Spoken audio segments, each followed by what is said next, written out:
Hold on. Can you hear me? I can hear you. Earbuds. Okay. Does it sound okay? Can you hear me? Yeah. Does it sound okay? Yeah, you sound fine.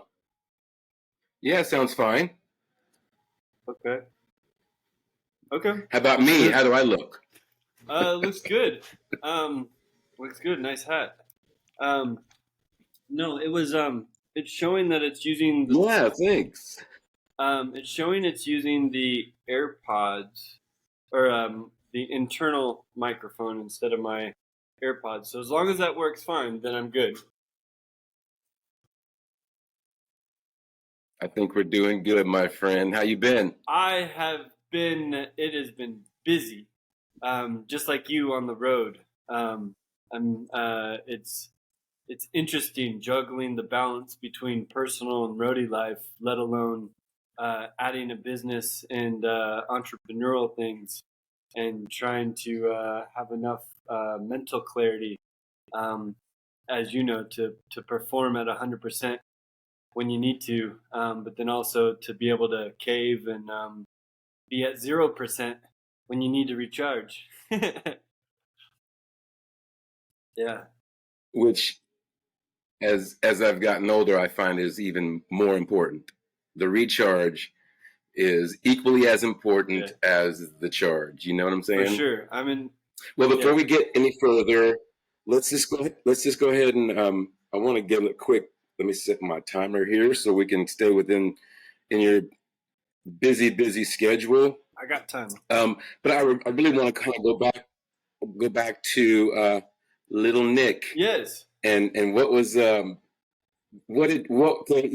was, of course, reading through your impressive webpage with your current endeavors, and I learned, your dad was an electrician, your mom loved music, and to me it was like, from those two simple ingredients comes you and this powerful force and desire, and of course, adversities that man, are really, really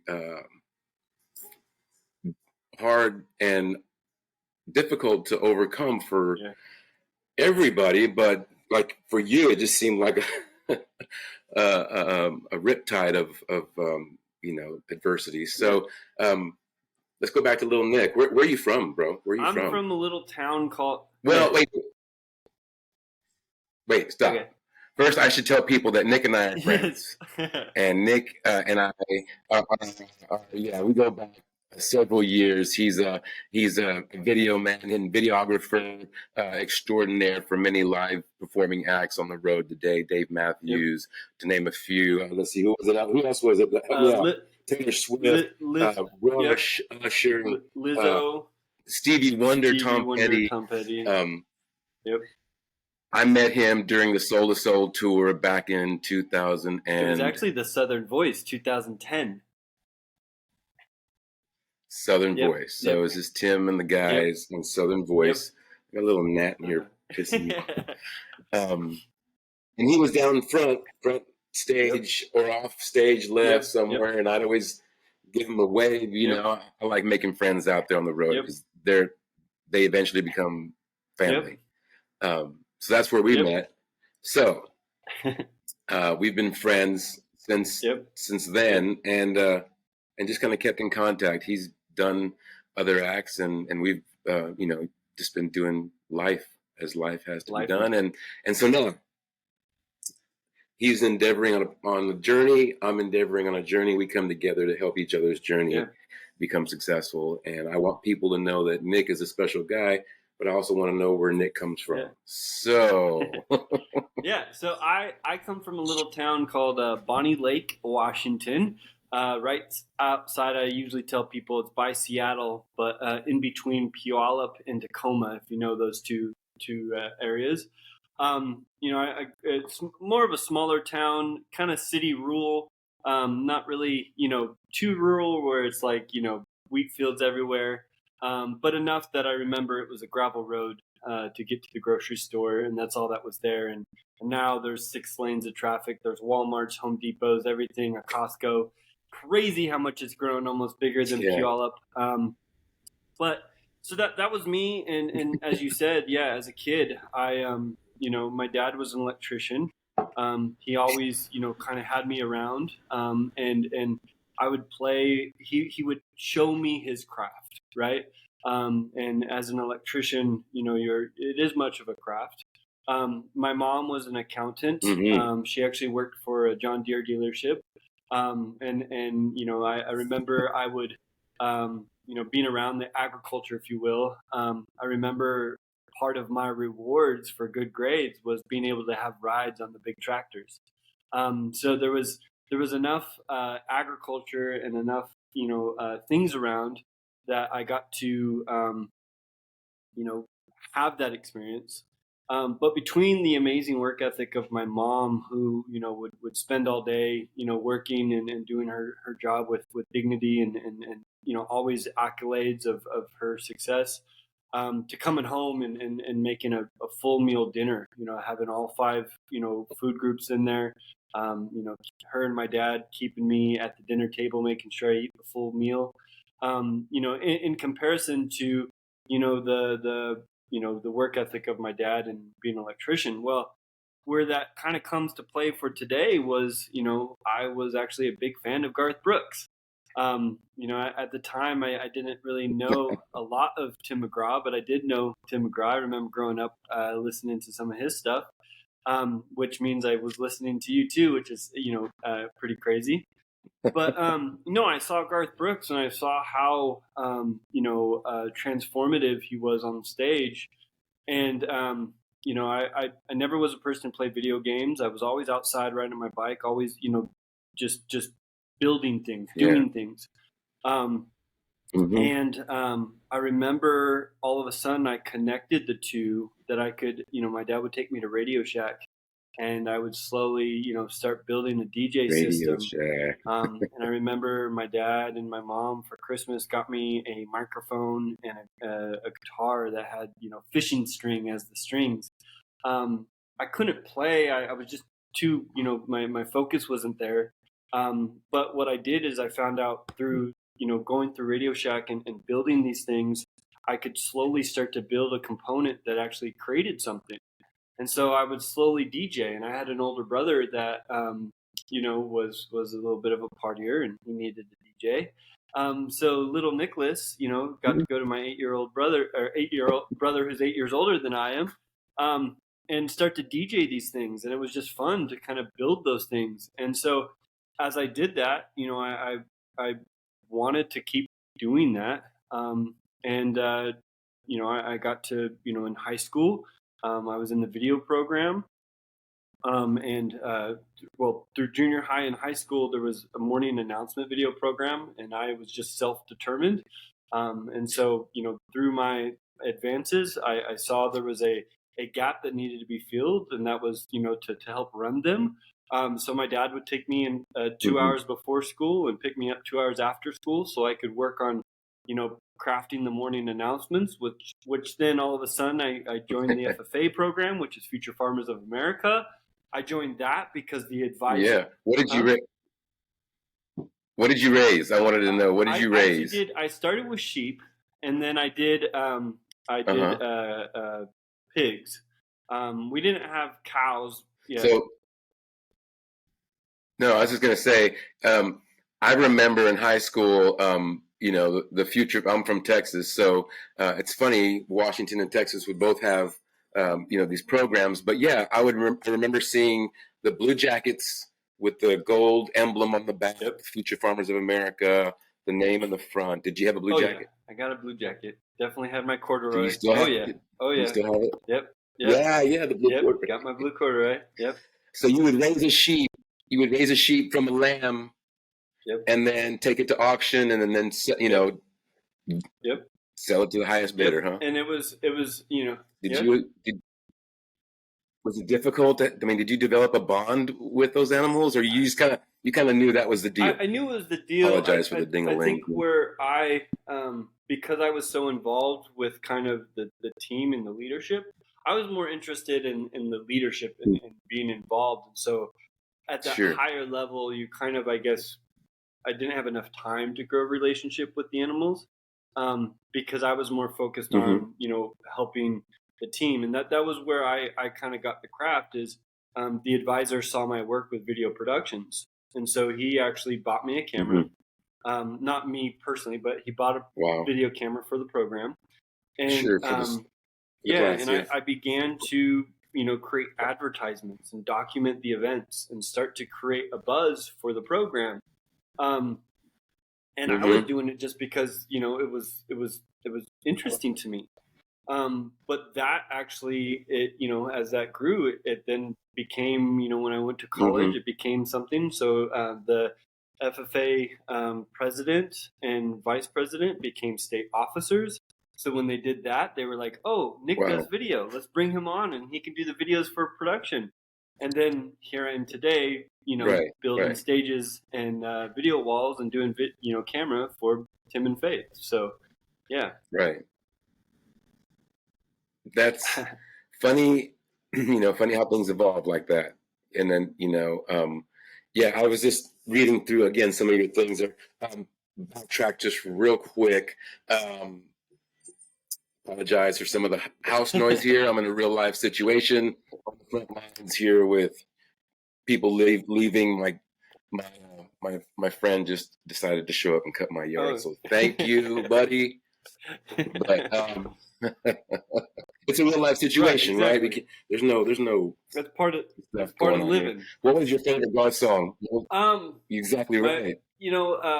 I love unanswered that you would sing at the top of your lungs or play steering wheel drums to. What was your favorite God song? Unanswered Prayers. That one hit the heart. That was a really deep one. Of course, the Thunder Rolls. And Unanswered Prayers, which is thanking God for all your prayers, and then Thunder Rolls, which is about a chick killing her husband. It is.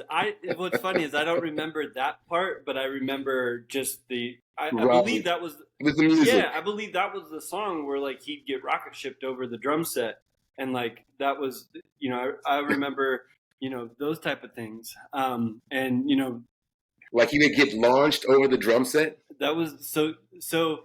I remember this because this is how big of a fan I was. So Chris Ledoux actually used to do that. Oh, yeah. Chris Ledoux used to do that, right? And that was his big thing. You're right. Yes. So Garth, when he started, he was just a chill kind of singer. And then he saw that and he was like, oh, that's how I take it into becoming an entertainer. And so he started doing that. Explode. Yeah. And then he became Garth Brooks. And that's what I saw is these big stage productions. And that's what, drew me. But, so that was like, right when it hit, that's when he usually got, sent over the drum set. And here comes Garth. I gotta find video of that. I bet you that is killer. My first interaction with Garth Brooks was in a parking lot of a mall somewhere in Texas, maybe Corpus Christi or something. We drove there from my hometown, and he was. There was, I don't recall him being launched over the drums, but he, the truss, the lighting truss, and all that. He climbed on top of the lighting truss and was singing, standing on the lighting truss down at probably 500 people. Were you a fan or were you a band member when you went to go see him? No, I was a fan. Okay. I was young. This was before I moved to Nashville, before I even probably graduated high school, or maybe in between then and moving to Austin. Very, very proud. Okay. I was still in South Texas. No, that's cool.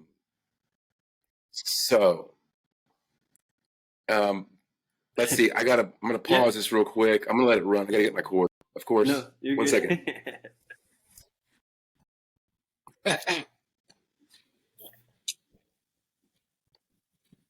Yeah.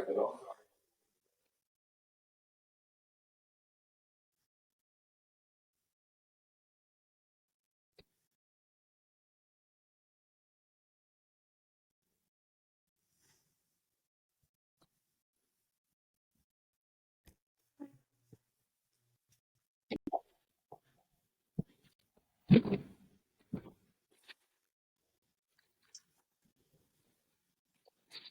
right, I'm back in. Locked in and loaded. Okay. Um, Rush. Yes, Rush. You worked for Rush. I did. That was. What did you do? Where were your positions? What were your camera angles? Who was your guy? What did you do? That was the first tour I ever did. And yeah, and young guy, what, 20 something? I was 20 something. So born in 1985, and that was 2007, a week after college. You were born when I graduated. Oh, Lord. You were born in 85? Yep. Dang. This podcast is over. But yeah, so it was Rush, and I actually did camera right in front of Alex. And one thing I learned about Rush or that moment, and I've learned with all the touring, I didn't know who Rush was at the moment. And it was funny because when I got the call, I kind of was laughed at. But Rush was kind of the first band that I kind of was awestruck into realizing, the significance of what I'm doing or what we're doing. And all of a sudden, you do your first show and you see the interaction of the audience to the band, and the significance of what those 90 minutes are, 90 plus minutes, should I say. Yeah, so Rush was awe-inspiring, and my wife, her father was a big musician, so he was able to kind of give me an update and a lowdown of like who I'm going out with. Kind of give you some schooling. Yeah, right. And then to see behind the scenes and see, three guys make this sound that, sometimes 5 or 6 people have a challenge making, it's pretty inspiring. And so, yeah, I got to sit in front of Alex, and I got a poster at home with Alex, Neil, and Getty's signature with a little personal message about my my excitement behind the camera as I have silly reactions. Nice. But yeah, Rush was the first one. Man, so that just kind of sets a super high bar, right? Yeah, right. That just sets a super high bar, musicianship wise and level of what they're expecting and wanting. And yeah, you're taking what people can't see down in the front row, to the 300s back there, and they spend their money just like everybody else, and they want to see a good show, and it's because of you guys down front and in these angles that capture all these up close moments that make the show entertaining to everybody. So it's like the 8th man or the 12th man. What is it, 8 or 12? I think it's 12th man. Yeah. Yeah. You're the 12th man, You mentioned your wife and you mentioned her. What did her dad do? He was just he plays guitar. He's a musician. Okay. Yeah, big guitar head, own band, just always loves to play. Nice. Brianna, right? Yep. Brianna. Yep. Now, we were talking a little earlier about adversities and you're, between, of course, between your leaving high school into college, getting your first gig with Rush. I'm sure you experienced, all kinds of other hurdles and obstacles that were in your way, that may have changed your mind in some way. No, I don't want to do this video thing. I want to do something else, or maybe you might have pursued music a little harder. But what the interaction that you had with your wife, of course, was special, and she fed you in a way that made you appreciate every moment that you were in. Yep. So I feel like that was the grounding that made you realize, wow, this is who I am. This person loves me for what I do, who I am, and she doesn't want to change me. She doesn't want me to, to be somebody I'm not. And so you grabbed a hold of life and loved it, and because of her, So yeah, you were fed spiritually in a really, really heavy way. For sure. So Brianna, as you may to kind of introduce to the audience, when I met Brianna, I met her actually doing. I meant to get a book. No, you're good. But I met Brianna doing this FFA convention, right? She was a state officer. And so when I met her, we had spent 6 months together planning their convention. There's 6 officers. And I'm the production manager as we're, planning this convention. So, 3,500 students can come with their blue corduroys on and do their competitions. But they had 5 sessions where everybody comes together and these 6 officers lead the pack. Well, one of the big things is their retiring address, which is a 15-minute speech of, their goodbye and a message they want to leave, the group. Brianna was amazing. She always had a smile. She always just uplifting. So that's who I got to know, and that's who I met. What was amazing is after the 6 months, we sit down. I would sit down with each officer, and I would hear their retiring address, and I would take notes. I would take notes for like what we might be able to do for color changes, or the slideshow for her retiring address. And that's when I learned, when she throws out that she has cystic fibrosis, a disease that is very compromising to her lungs, her sinuses, and those things, and sadly is what later took her life. But the amazing thing about her is that's where we met each other. She saw me doing the thing that I loved, and I met her doing the thing that she loved.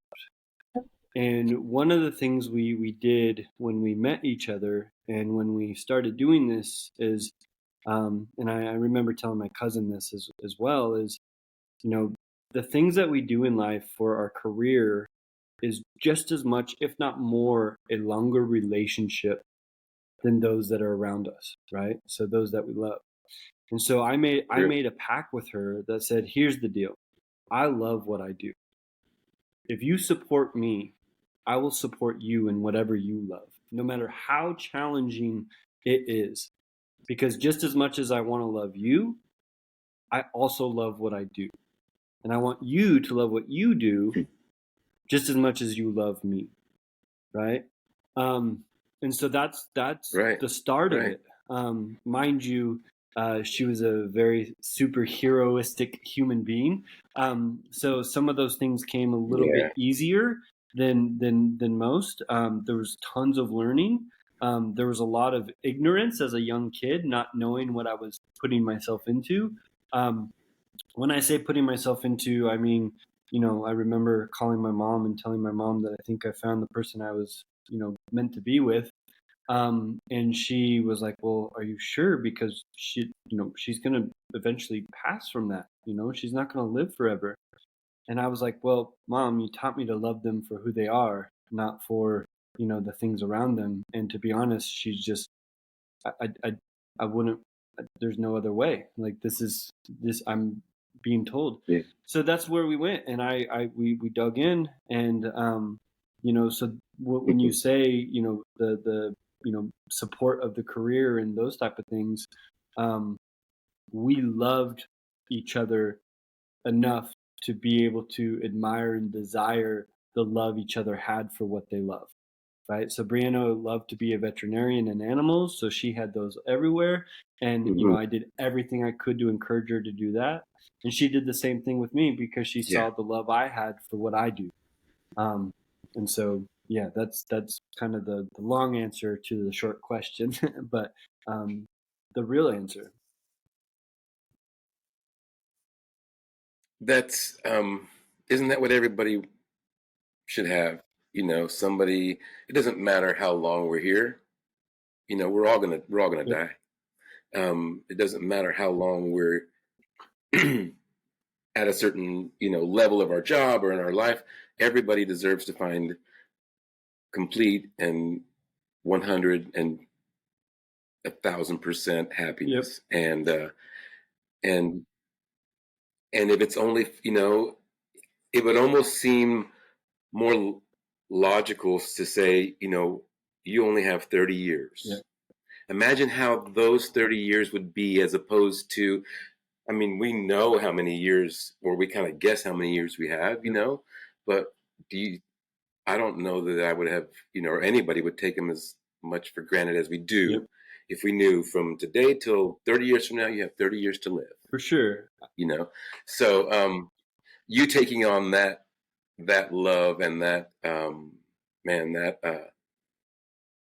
commitment, knowing that the outcome would be sooner than most, but you still wanted to love her like she needed to be loved. And you probably, of course, you felt the love that you needed. So that was perfect. It was definitely perfect. And I do want to, there's, one of the things you said early is the happiness.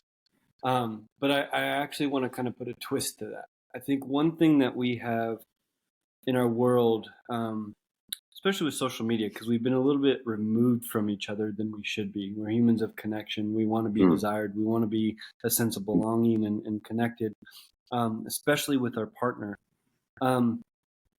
And one thing that I've noticed is there's a lot of people who have this fantasy world that love is perfect. That happiness, the toxic side of happiness, right? And I think one thing that was beautiful, and I almost want to, bring up Shrek, right? You watch Shrek and you see Princess Fiona. And during the entire movie, all you see is this beautiful, what so-called quote unquote princess. But the beauty or the reality of who Fiona really was an ogre. And it wasn't until she revealed her true self that her true beauty was able to be shown. That's the scars, that's the edges, that's her true who she is. And I think in a relationship, we get caught up in the happiness, or our partner isn't perfect because we're not always happy. But I think what's important is in a partnership or in the person you admire, yes, it is nice to have the happiness in those moments. But I think what's even more empowering is when you're set against the odds, when you are stuck in the hospital, when life is giving you the worst, that you are bonded, that you are doing what you can together to be able to get through those challenging times. That's what I think makes the happiness real and pure, is to be able to be set up for the downtimes. I'm not saying resist the good times. I'm not saying you always have to be happy. But what I'm saying is right. When you focus on the foundation of a friendship and or your partnership, and you're able to actually have that bond, that when you're in the most challenging times of your life, you are able to find the balance, find the purity. And that's a beauty that Brianna had, was, here she's diagnosed at 3 years old, told she's going to die at 13.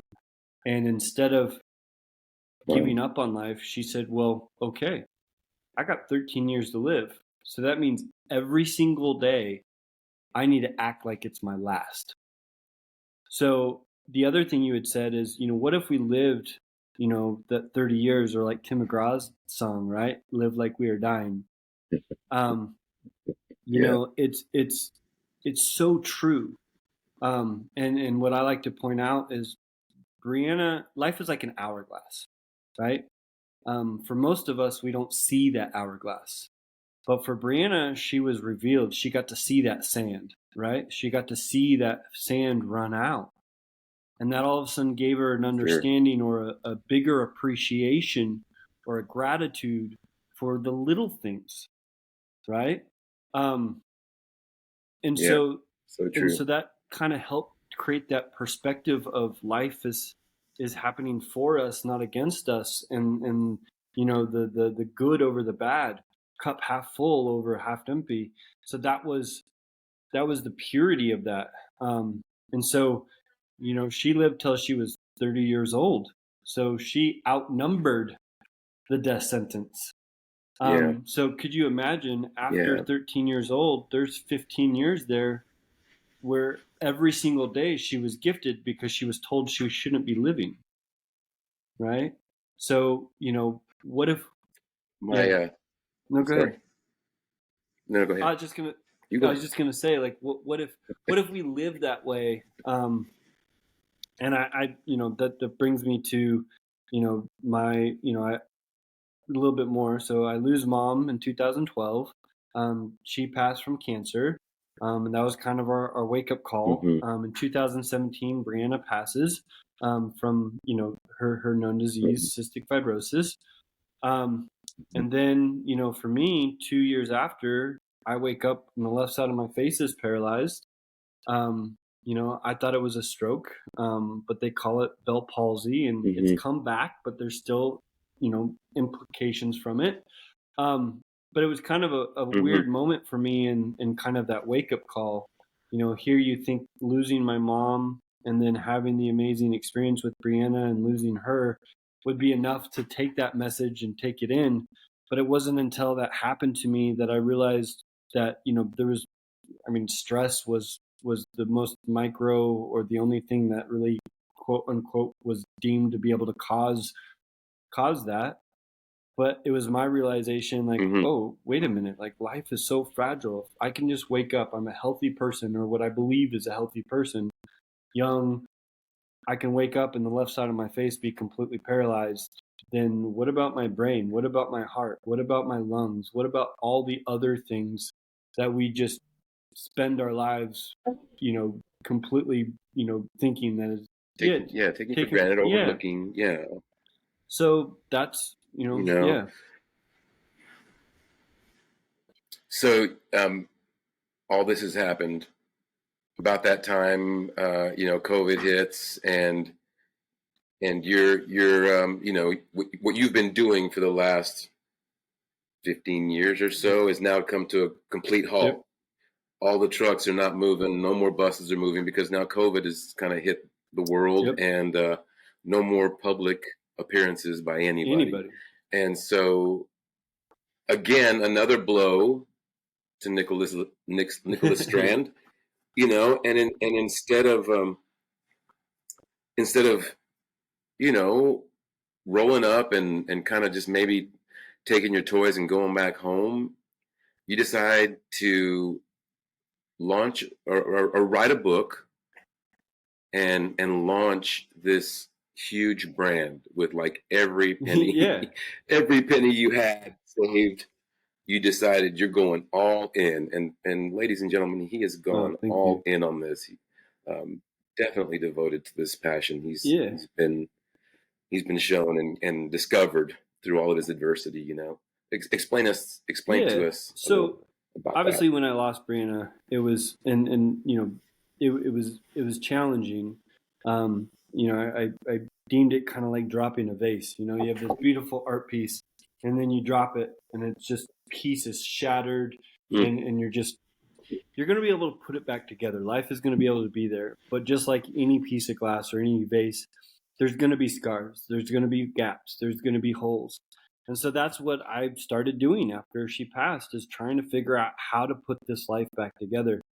um, in August 2019, when I did wake up and the left side of my face was paralyzed, that was kind of my moment of like, okay, I really need to do this. I can't do it as slow as I was, and I really have to make an effort to do this. So I had 5 weeks off, and I started writing my book, and it's called Loving Someone Who's Dying. And I literally spent those 5 weeks, sun up, sundown, writing about Brianna, writing about our relationship, writing about these stories we shared about, our relationship, and how we figured things out, but how miraculously beautiful they became. Um, as I'm writing it, my tears are flowing, and the pain is starting to come out. Um, but all of a sudden, it turned into joy, and it was a weird transformation for me. Here we are in a world where pain is not supposed to feel good, right? Pain is supposed to be a negative, quote unquote. hmm But all of a sudden, it started to Right. feel beautiful. It started to feel joyful. And I remember the tears hitting my wrist, and I'm typing, and I'm just, putting all my words into the keyboard. I remember looking down at my wrist, and I have a tattoo of Brianna's beautiful quote. It's her handwriting. Choose your attitude, create your life. Brianna loved quotes. Her thing was to write them and make them in beautiful colors, and she would cut them in beautiful shapes, put them all over the refrigerator. And when everybody would come, they would look at the new quotes. Well, when my mom passed, she realized, the beauty of a quote and how powerful it could be, right? And so she deemed it upon herself to create a quote. So she created a quote, put it on the fridge. This was a year or two before she passed. It inspired a friend to do the same thing, and so her friend did the same thing. So as I'm writing this, writing this book and this revelation of this transformation from the pain to joy, and I'm looking down and I'm reading this quote: "Choose your attitude, create your life." I realized the power and the beauty of that quote. Right? Choose your attitude.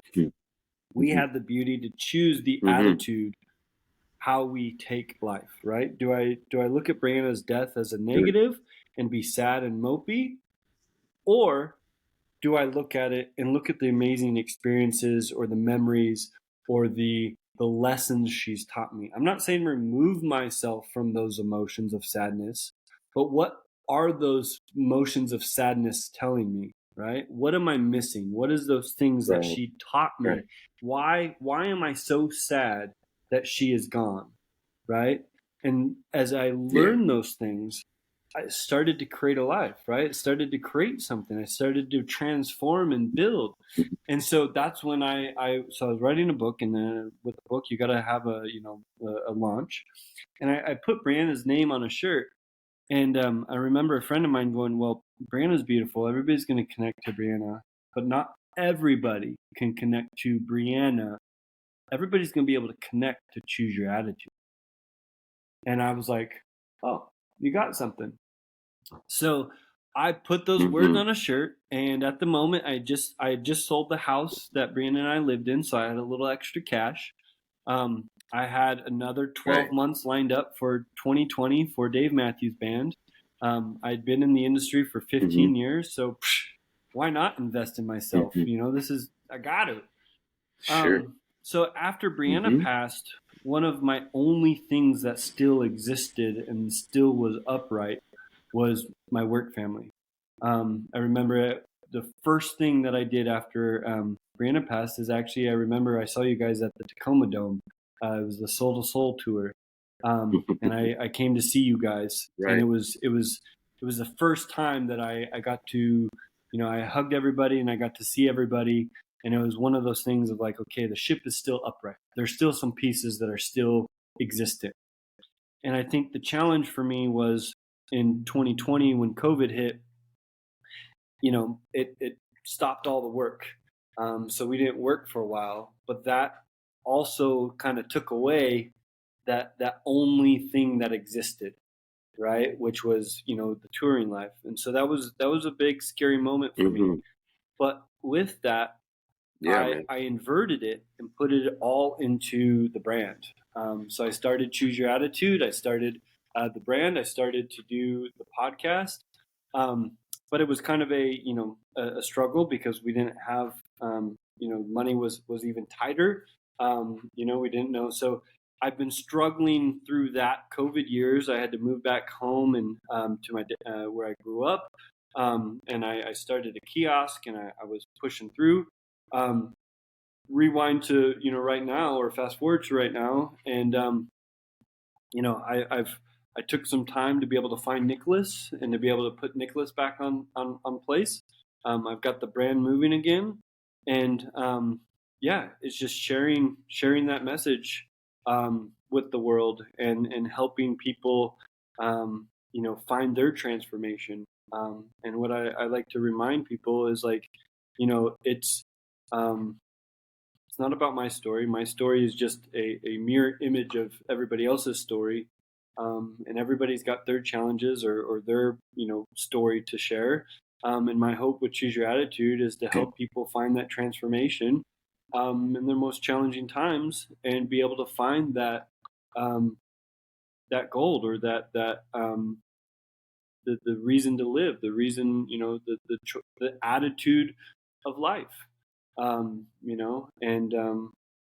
so that's been my mission, and that's what I've been focused on doing, and I've been blessed to be able to share it with you and others, and yeah, that's my commitment now. And the commitment it has been, man. In the years that I've known you, we just met a couple, I guess maybe a few weeks ago out in Florida. We were out in Orlando, Yeah. and Nick and I got together just to see each other face to face again, give each other a hug. And man, you are living proof of the transformation that you are trying to spread, throughout the world. And like, as my little podcast states, leave this place better than you found it. He's dropped weight, he's put on body mass, he's working out every day. It's like part of his routine every day. Yep. It's his meditation, and he's eating well. He's taken on life coach certification. Now you're a life coach. He has totally transformed, and he hasn't given up.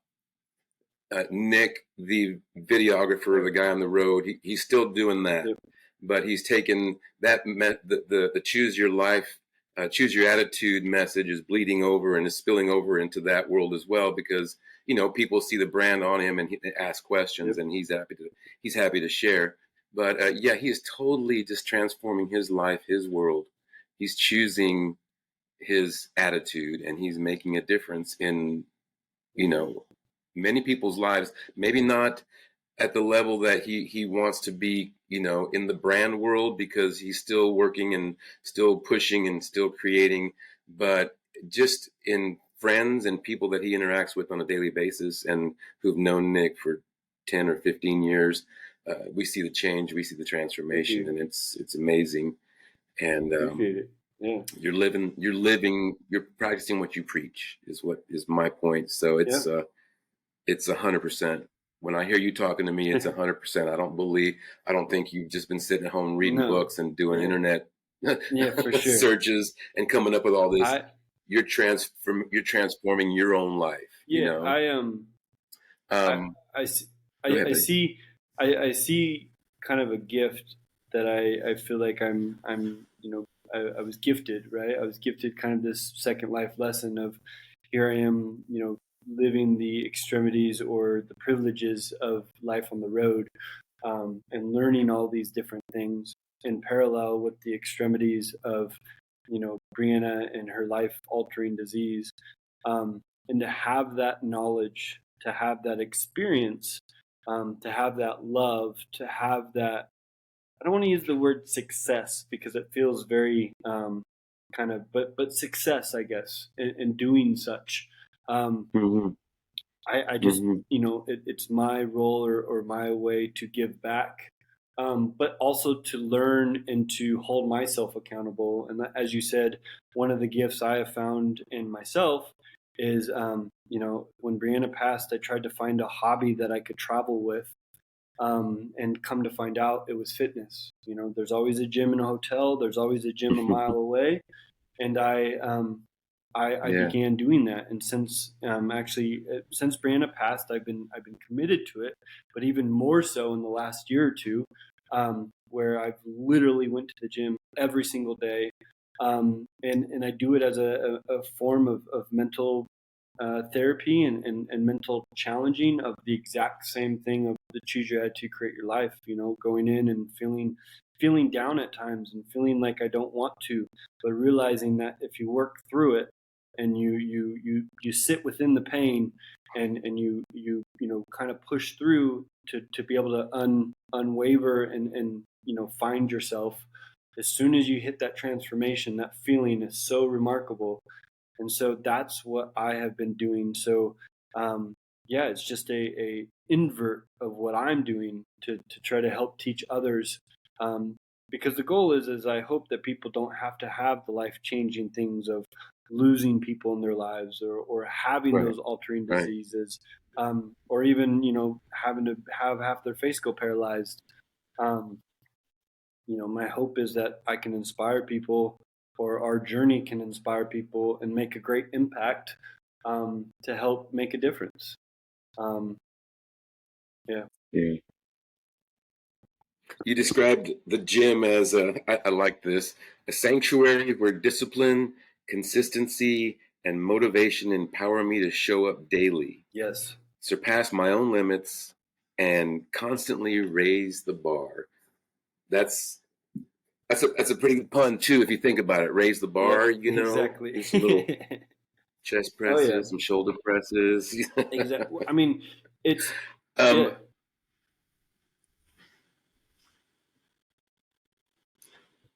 I think it, for that mental clarity, I think it's so important to be able to have that part of our daily routine. Even if it's getting out and walking, just get that blood to flow back into those areas that it hasn't been in a minute. Get out there and move that blood. So the life coach, I don't want to keep you much longer. I know you're a very busy man, but just give me some information on what did you have to do to become a life coach, and what do you want to do with that certification? Yeah. Well, to touch on the first thing you said is I have found fitness, and I have slowly pushed it on and done more and more. And this is it's fitness is not for everybody. It could be something else, but the goal here is finding that something for yourself to help you be able to process and to be able to help you reposition that balance. Whether it's meditation, whether it's yoga, whether it's boxing, whether it's whatever hobby it is that helps you reposition, whether it's pedicures and manicures, whatever that thing is, to help realign that balance. That's what that's about. And for me, it's working out. And so that's my goal in helping people. For the life coaching, life coaching is not therapy. Therapy is more of a scientific type approach where they're coming and digging really deep into the physical forms of what is going on. As a life coach, our goal is kind of the forward approach, right?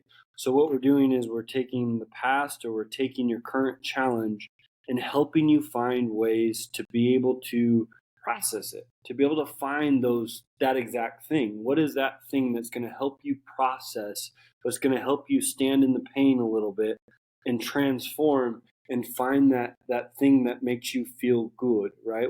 Ways to life isn't happening to you, it's happening for you. So how can we find ways to do that? How can we find ways to help you find the balance? So that's what that is.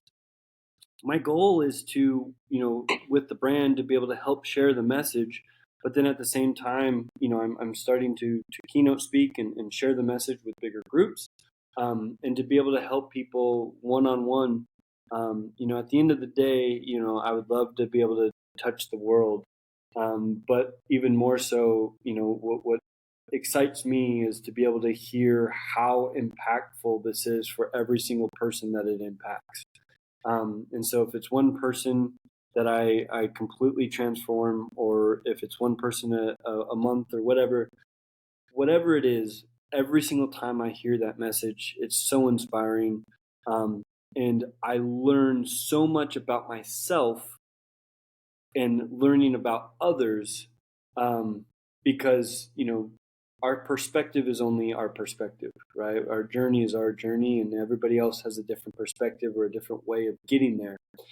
And when you learn from other people and help them through their journey, you learn so much about your own journey. And so that's what gets me so excited is being able to test my own ways for myself, learning through other people, but then at the same time learning how other people, or what other people are challenged with, to then figure out ways of okay, that's actually a good idea for this, or that helps this. And so that's where that comes from. I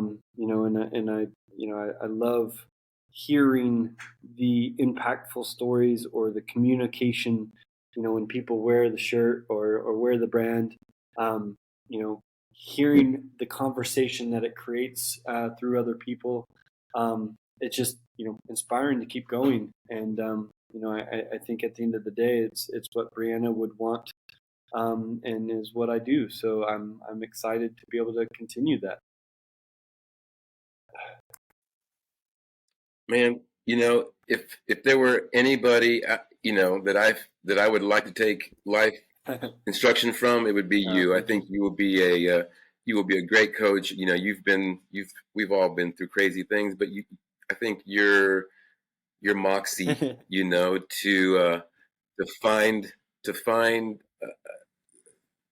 beauty in the ashes, I think is huge. And you've taken a bunch of the bumps that life has given you, and you've turned them into very, very positive situations.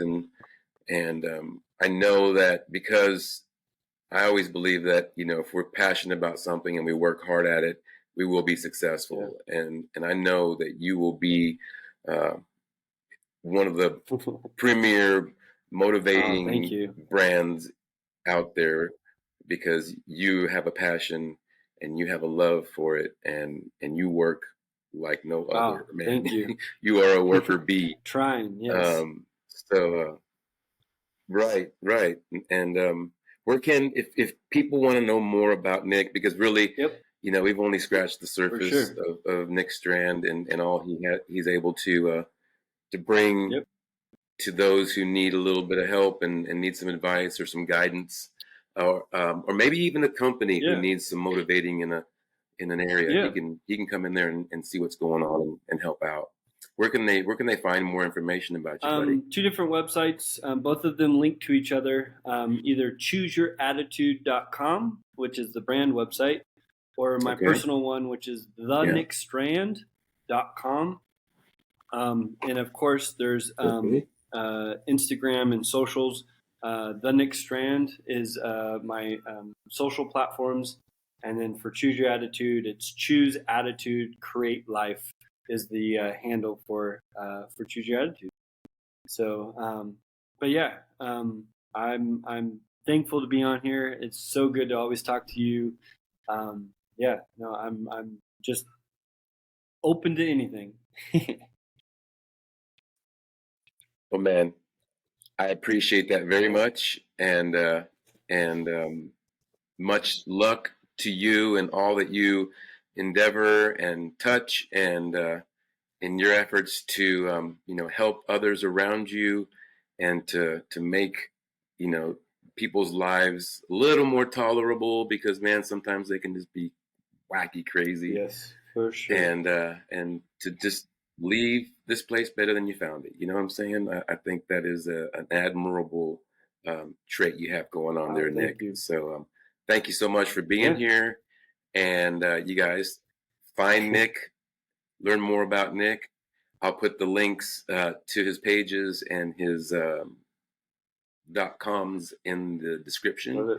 So, brother, you have a blessed day. And we'll talk to you soon. Be careful out there. Sounds good. Thank you so much. Appreciate it. All right. Thank you, my friend. All right. Peace. Cool. You good? Yeah, I think we're good. I'll leave it open because I know it's still uploading my side of the stuff. But yeah, mine still says uploading as well. So no, that was good. Thank you, brother. That was fun. How many have you done? That was fun. Including you? Yeah. 1. Oh, really? All right. Well, good for you. Hey, that's all it. Well, actually, I've done Adam and Wendy, but that was on a different format, and I cleared that account about a year ago. But yeah, you're my first one, video like this, and recording, and so yeah. Okay. My flagship. Do you have someone to help you edit? No, I'll sit and mess with it. I may not even edit. I may just throw it up the way it is. Okay. If you need somebody to need somebody to edit it, I can suggest. I've hired a team through Upwork. So I've got a coordinator now. I've got video editor, graphic editor. I've got Shopify. So they're doing all that for me. But I think the video editor is like $5 an hour. So, Sweet. Yeah, so so reasonable. Right. It's almost, I feel time. Yeah. Time at my point is exactly. Money. Well, it's crazy, and they feel overpaid because of the whole money difference. But yeah. But yeah. Well, okay, cool. Well, let me know if you need anything. It was good to chat with you. I appreciate it. Yeah. All right, brother. I thank you very much. Likewise. We'll talk to you later. All right. Peace.